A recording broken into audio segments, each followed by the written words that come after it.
Hello les accros de One Piece, c'est Silver et Copper. Bienvenue sur Raftali, la chaîne dédiée à tout l'univers de One Piece. Vous êtes de plus en plus nombreux à nous suivre et à nous soutenir, et on vous en remercie sincèrement. On tient vraiment à vous récompenser et vous ne serez pas déçus quand on arrivera aux 10 000 abonnés, donc n'hésitez pas à vous abonner. Aujourd'hui, on va continuer un concept qu'on avait commencé il y a assez longtemps, nos vidéos Oda Inspiration. Pour ceux qui nous suivent depuis le début, on en avait fait une sur le personnage d'Oden, et on avait montré que le personnage était inspiré de beaucoup de figures mythologiques et historiques. Mais pour cette vidéo, on va faire les choses un peu plus grand, et on parlera des légendes qui ont inspiré tout l'arc Wano. On en a sélectionné 10 qui nous semblent les plus pertinents, donc n'hésitez pas à en rajouter en commentaire, car il y en a bien plus. Allez, c'est parti!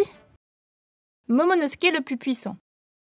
On commence avec une des grandes légendes japonaises, et elle concerne un des personnages centraux de tout cet arc, Momonosuke. Pour rappel, il fait sa première apparition à Punk Hazard, en compagnie de son serviteur Kinemon. Il affiche très vite sa fierté de samouraï et son objectif est de récupérer ses compagnons. Luffy se lie d'amitié avec eux et vivront ensemble de très nombreuses aventures.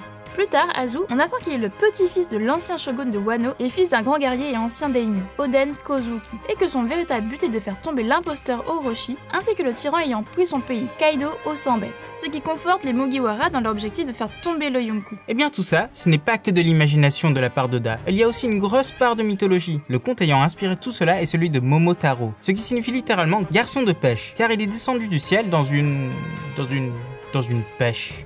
Ouais, pourquoi pas. Bref, ça commence fort, et si l'on regarde bien, Momo est arrivé dans le présent en tombant du ciel, et les vêtements du petit sont couverts de dessins en forme de pêche. Et lorsqu'il est transformé en œuvre artistique par Guyola, il a clairement une tête de pêche. À son arrivée sur Terre, Momotaro est recueilli par deux personnes âgées qui en font leur fils. Il va petit à petit montrer une très grande force, et se fera remarquer par le seigneur de la région. Celui-ci lui demandera un service. Et là, ça devient plus qu'intéressant. Cette mission sera d'aller jusqu'à l'île des démons, ou l'île des ogres, ça dépend des versions. Il devra combattre les monstres qui l'occupent, capturer leur roi et libérer la population. Et vous savez quoi? En japonais, l'île des démons se dit Onigaishima, et le roi des démons se bat avec une barre de fer. Mais c'est pas fini. Momotaro accepte d'y aller, et en chemin, il trouvera une aide précieuse, un chien, un singe et un faisan. Vous voyez la similitude avec One Piece? Pour le chien, on a tout d'abord pensé à Inu, mais pourquoi lui donner plus d'importance que Neko ou les autres fourreaux rouges? Ça n'a aucun sens. Or, il y a un autre personnage qui y correspond, c'est le grand Kinemon. On entend déjà certains d'entre vous dans les commentaires, mais c'est n'importe quoi! Attendez, on vous sort deux preuves. Preuve numéro 1, Kinemon est le premier et le plus fidèle des serviteurs d'Oden. Il le suit depuis l'incident du dieu de la montagne, et loin de nous l'idée de le dénigrer, mais c'est le premier chien de garde de la famille, le chef de meute, le premier des fourreaux rouges, et celui qui n'a jamais laissé Momo, même sous la contrainte. Pas convaincu? Alors preuve numéro 2, rappelez-vous son surnom, le renard de feu. C'est en référence au fait qu'il peut couper le feu, mais aussi n'oubliez pas que le renard est un canidé, de la même famille que les chiens. C'est donc bien le chien de garde de la famille, et celui qui correspond au mythe. Pour le singe, c'est tellement facile.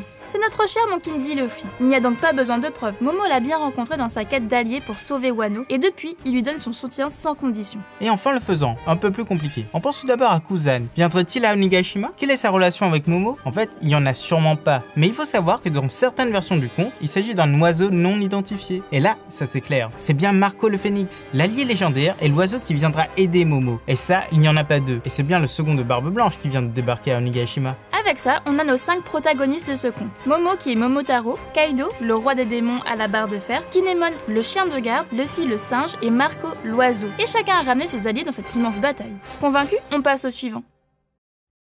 Les Onibawan, c'est Dieu vivant.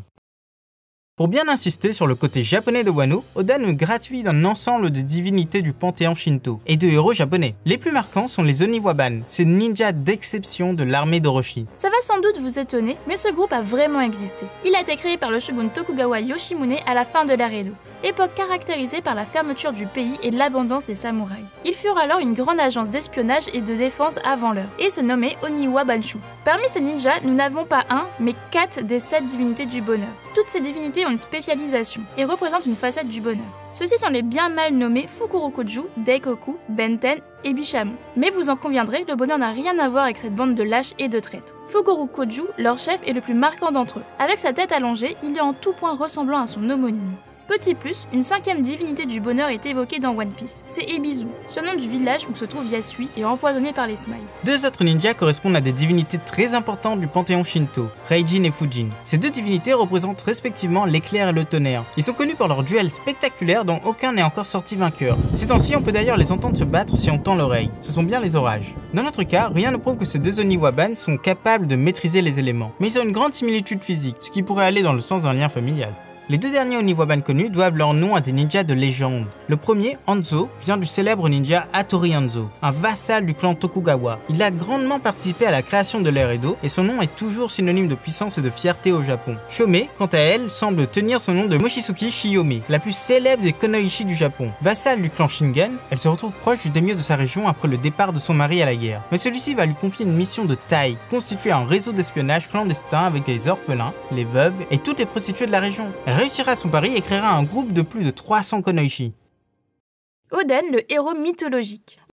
On répète un peu notre vidéo entièrement consacrée aux inspirations d'Oden, mais elle date du début de la chaîne, et on pense que nombre d'entre vous ne l'ont pas encore vu. Le lien apparaît en haut à droite, mais on vous a quand même fait un petit récap. Lors de l'introduction d'Oden, il est représenté comme un être à la force surhumaine, et ce depuis son plus jeune âge. En voyant sa nourrice valser à coups de pied, attrapant 2 lièvres lors d'une même course à 2 ans, déviant le cours d'une rivière pour sauver la ville de la sécheresse, mais ce qui crée une inondation alors qu'il n'a que 14 ans. Il crée également un harem avec les femmes de la capitale à 15 ans, et bat les maris qui osent venir récupérer leurs femmes. Bref, vous l'aurez compris, c'est pas très humain tout ça. Eh bien vous ne croyez pas si bien dire. Tous ces éléments viennent tout droit de la mythologie. Tout d'abord, la moins connue mais la plus ancienne de tous, l'épopée de Gilgamesh. Ce roi sumérien est connu pour son grand charisme. Toutes les femmes étaient à ses pieds. Et il est également connu pour sa violence extrême. Il se battait avec n'importe qui. Et il est aussi connu pour être allé jusqu'au bout du monde où personne n'avait mis les pieds. C'est une énorme similitude avec Oden et son voyage vers Raftel.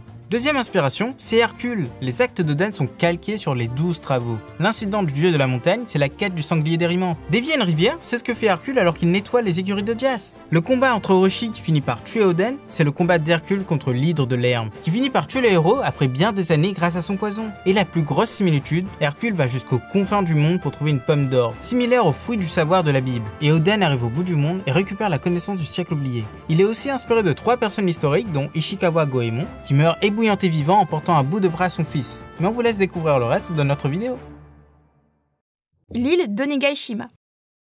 Eh bien là aussi cette île a existé, ou plutôt elle existe toujours. Dans le conte de Momotaro que nous avons évoqué plus tôt, celui-ci se rend sur cette fameuse île. Or, des chercheurs japonais ont découvert l'origine de cette histoire. Elle remonte à l'Antiquité japonaise vers -332. Et Momo ne serait autre que le fils de l'empereur de l'époque Korei, auquel on aurait demandé d'aller soumettre une province en pleine rébellion. Ce conte a été créé par la suite pour lui donner plus de prestige auprès de ses contemporains et lui permettre de laisser sa marque dans l'histoire. Cette île a été identifiée comme étant Meiji-jima, dans la mer intérieure du Japon. Elle est parsemée de grottes qu'on disait être les refuges des ogres ou des démons. Big Mom et ses yokai. Petit point rapide, lorsqu'elle croise les Mugiwara à Onigashima, Big Mom s'énerve et utilise son fruit des âmes pour animer les objets autour d'elle. Comme par hasard, elle réanime une vieille ombrelle, une tongue et bien d'autres. Figurez-vous que ce sont tous des yokai, ou esprits de la mythologie japonaise. On les appelle les Tsukumagami. Les légendes disent que ces objets prennent vie lors de leur 100e anniversaire. Orochi, le monstre.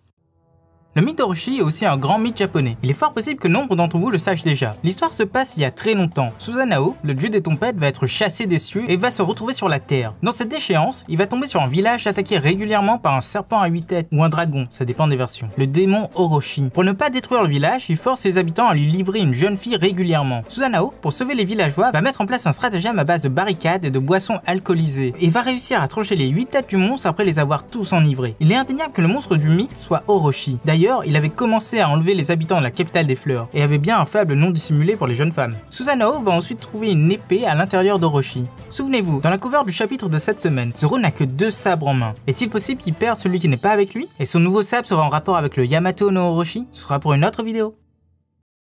Kiku et son masque.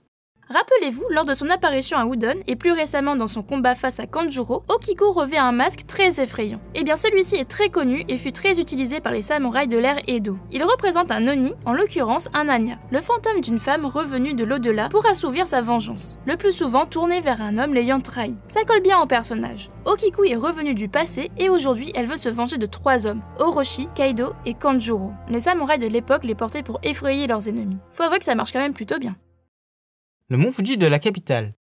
Petit point également, souvenez-vous, il y a une montagne qui surplombe fièrement la capitale des fleurs. Eh bien c'est le mont Fuji, mais en version stylisée, un peu plus fin et un peu plus haut. Dans la réalité, la montagne se trouve pas très loin de Tokyo, qui a pour autre nom la ville des fleurs. Kappa, le fourreau rouge. Aviez-vous remarqué qu'un des fourreaux rouges était un yokai? D'ailleurs, il se présente lui-même de cette façon, Kawamatsu, le Kappa, même si en réalité, il est un homme poisson ayant fui jusqu'à Wano. Dans la mythologie, le Kappa est un être vraiment démoniaque. Il fait froid dans le dos, il est connu pour s'introduire chez les gens et les voler. Et souvent, il enlève des enfants pour les noyer. Il attaque aussi toute personne qui le croise et les vide de leur sang. La seule façon de s'en débarrasser est d'être extrêmement poli ou alors de lui jeter un concombre. Il en raffole. Maintenant, on ne verra plus jamais Kawamatsu de la même façon. Kaido, le démon.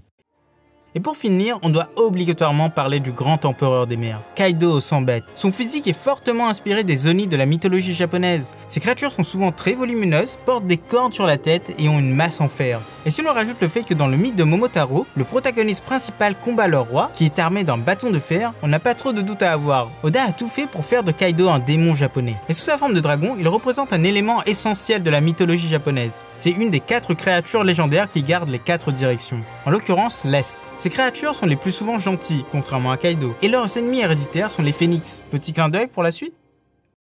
Voilà, voici déjà la fin de cette vidéo sur les légendes d'Onigashima. Il y a fort à dire sur la matière, car ne l'oubliez pas, plus qu'une grande imagination, Oda a une très grande culture. Donc si vous avez aimé ce format et que vous en vouliez d'autres, n'hésitez pas à nous le dire en commentaire. On a déjà trouvé énormément de similitudes mythologiques et historiques pour les autres arcs de la série. Et surtout, n'oubliez pas de vous abonner et de laisser un pouce bleu, ça nous aiderait beaucoup. C'était Silver et Copper pour Raftel Hill. À bientôt les échos de One Piece.